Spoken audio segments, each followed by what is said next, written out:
Welcome to our channel. Today, we're diving into one of the most iconic chess games of all time, the epic showdown between Boris Spassky and Bobby Fischer during the 1972 World Chess Championship held in Reykjavik, Iceland. This match not only determined the world champion but also marked a significant moment in chess history. In this riveting Game 21, we witness Fischer's brilliant tactical play and strategic depth as he navigates the Sicilian defense against Spassky's formidable king's pawn. As the pressure builds and the stakes rise, watch how Fischer skillfully turns the tide in a tense endgame, culminating in a stunning victory that contributed to his historic triumph over Spassky. Join us as we break down each move, analyze the strategies employed, and uncover the brilliance behind Fischer's victory. Stick around, and let's explore this fascinating clash of chess titans together. 1. Pawn to e4. Spassky opens with pawn e4, controlling the center and allowing for quick development. Pawn to c5. Fischer responds with the Sicilian defense, aiming to create an asymmetrical position and counterplay. 2. Knight to f3. Spassky develops his knight, preparing to control the center. Pawn to e6. Fischer solidifies his position, preparing to develop his dark squared bishop. 3. Pawn to d4. Spassky opens the center, looking to exchange pawns and gain space. Pawn takes on d4. Fischer captures the pawn, continuing the exchange. 4. Knight takes on d4. Spassky recaptures the pawn, maintaining central presence with his knight. Pawn to a6. Fischer prevents the knight from going to b5 and prepares for potential b5 pawn expansion. 5. Knight to c3. Spassky develops another knight, reinforcing his central control. Knight to c6. Fischer mirrors Spassky's knight development, further contesting central squares. 6. Bishop to e3. Spassky develops his dark squared bishop, preparing for kingside castling and connecting rooks. Knight to f6. Fischer develops his knight, increasing control over the center and preparing to castle. 7. Bishop to d3. Spassky places his bishop aggressively, eyeing the h7 pawn. Pawn to d5. Fischer strikes in the center, challenging Spassky's knight and opening lines for his pieces. 8. Pawn takes on d5. Spassky captures, maintaining material balance while opening up the center. Pawn takes on d5. Fischer recaptures, maintaining a strong central presence with pawns. 9. Kingside castling. Spassky castles, securing his king and bringing the rook to the center. Bishop to d6. Fischer develops his bishop actively, targeting the h2 pawn and preparing to increase activity. 10. Knight takes on c6. Spassky captures the knight, simplifying the position and doubling Fischer's pawns. Pawn takes on c6. Fischer recaptures, opening the b file for his rook and gaining the two bishops. 11. Bishop to d4. Spassky centralizes his bishop, maintaining pressure in the center. Kingside castling. Fischer castles, enhancing his king's safety and connecting rooks. 12. Queen to f3. Spassky moves his queen to attack the c6 pawn and add pressure on Fischer's position. Bishop to e6. Fischer develops his bishop, defending the c6 pawn and preparing for rook activity. 13. Rook to e1. Spassky places his rook on the open file, increasing his control in the center. Pawn to c5. Fischer counters, reinforcing his center and challenging white's control. 14. Bishop takes on f6. Spassky decides to exchange, aiming to disrupt Fischer's pawn structure. Queen takes on f6. Fischer recaptures with the queen, keeping his pawn structure intact and enhancing the queen's activity. 15. Queen takes on f6. Spassky exchanges queens to alleviate pressure. Pawn takes on f6. Fischer recaptures, now having a doubled pawn but more active pieces. 16. rook to d1. Spassky places his rook on the central file, aiming to exert control. Rook to d8. Fischer places his rook on the same file as Spassky's, preparing for exchanges. 17, bishop to e2. Spassky consolidates his position, looking to coordinate his rooks. Rook to b8. Fischer prepares to double rooks on the b file and puts pressure on the b2 pawn. 18, pawn to b3. Spassky defends the b2 pawn, preventing potential attacks. Pawn to c4. Fischer pushes his pawn, gaining space and forcing white to react. 19, knight takes on d5.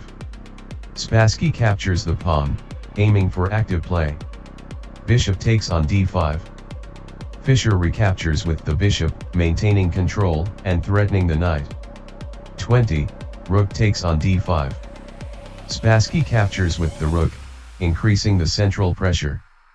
Bishop takes on h2 with check. Fischer sacrifices the bishop to disrupt Spassky's king safety. King takes on h2. Spassky captures the bishop, exposing his king further. Rook takes on d5. Fischer centralizes his rook, attacking the knight. 22, bishop takes on c4. Spassky captures the bishop, but Fischer has gained good compensation. Rook to d2. Fischer activates his rook, creating threats against Spassky's position. 23, bishop takes on a6. Spassky captures a pawn and tries to simplify the position. Rook captures on c2. Fischer takes the pawn and threatens another rook, increasing pressure. 24, rook to e2. Spassky defends his e-pawn, looking for stability. Rook takes on e2. Fischer captures, taking the initiative and aiming for an advantage. 25, bishop takes on e2. Spassky recaptures, but his position is difficult. Rook to d8. Fischer centralizes his rook, ready to assist in advancing the pawns. 26, pawn to a4. Spassky tries to create some counterplay on the queen side. Rook to d2. Fischer places his rook on the second rank, threatening to double on the d file. 27, bishop to c4. Spassky looks to challenge Fischer's active rook. Rook to a2. Fischer doubles down on the rook threat, aiming to cause trouble on the back rank. 28, king to g3. Spassky's king moves to a more active square, trying to escape threats. King to f8. Fischer brings his king closer to the action, preparing to assist the pawns. 29, king to f3. Spassky moves his king forward, looking for a more aggressive position. King to e7. Fischer centralizes his king, ready to support his pawns. 30, pawn to g4. Spassky tries to create space for his pieces and challenge Fischer's pawns. Pawn to f5. Fischer pushes his pawn, looking to create threats and open lines. 31, pawn takes on f5. Spassky accepts the pawn trade, trying to stabilize. Pawn to f6. Fischer reinforces his control and prepares for the endgame. 32, bishop to g8. Spassky makes an active move, targeting the h7 pawn. Pawn to h6. Fischer secures his position, preparing to advance. 33, king to g3. Spassky tries to centralize his pieces further, looking for counterplay. King to d6. Fischer brings his king into the center, preparing for the endgame. 34, king to f3. Spassky's king moves closer to the center, but it's a tough spot. Rook to a1. Fischer attacks Spassky's a-pawn and threatens to double rooks. 35, king to g2. Spassky's king continues to try and stay active. King to e5. Fischer's king dominates the center, positioning for the final stages. 36, bishop to e6. Spassky's bishop tries to create threats, but Fischer is well prepared. King to f4. Fischer centralizes his king for maximum influence. 37, bishop to d7. Spassky's bishop attempts to find activity, but Fischer's position is overwhelming. Rook to b1. Fischer places pressure on the b-pawn, which is a weakness in Spassky's position. 38, bishop to e6. Spassky's bishop is now pinned, and his options are diminishing. Fischer plays rook b2. 39, bishop to c4.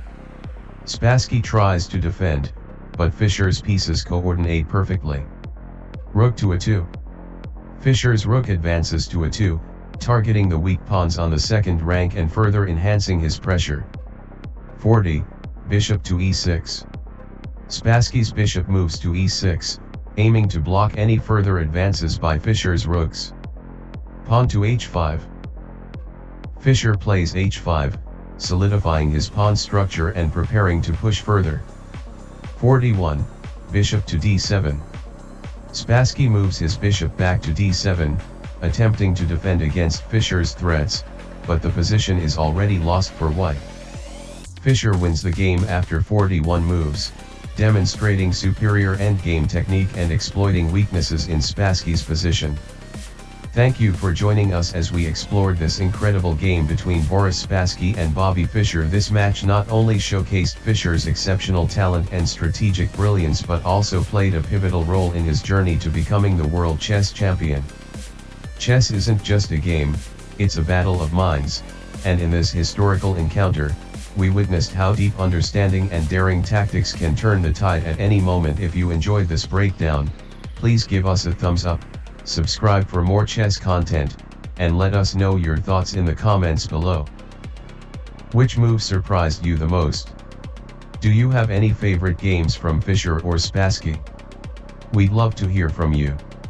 Until next time, keep playing, keep learning, and may your next game be as thrilling as this one.